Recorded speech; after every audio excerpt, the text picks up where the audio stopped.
now. We start with the beach brawls that put several spring breakers behind bars. Fights broke out and cameras were rolling.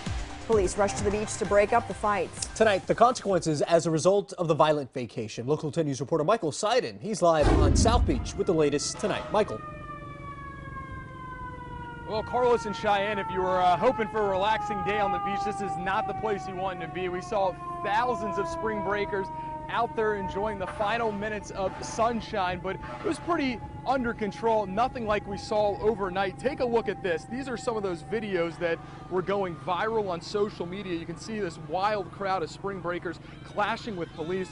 The scene overnight along Ocean Drive, more than a half dozen arrested. There were some reported fights and obvious traffic jams.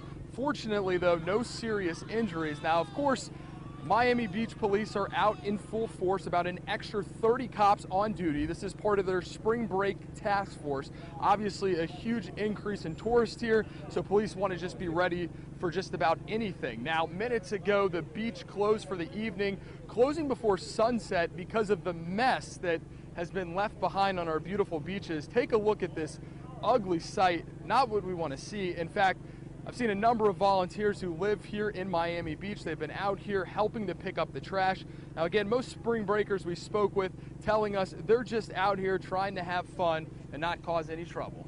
Closed off. It was blocked because everything was packed from 12 midnight until 5 a.m. So everything was closed off. So that just tells you just how fun and packed everything is. Well, yeah, it was out here. What was going on? Was there fights or what? Nah, everybody was just partying turning up after the beach.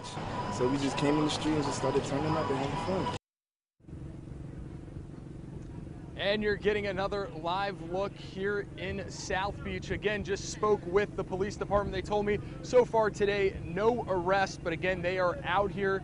They've got a strong presence and they're ready for just about anything. We are live in Miami Beach. I'm Michael Seiden, Local 10 News.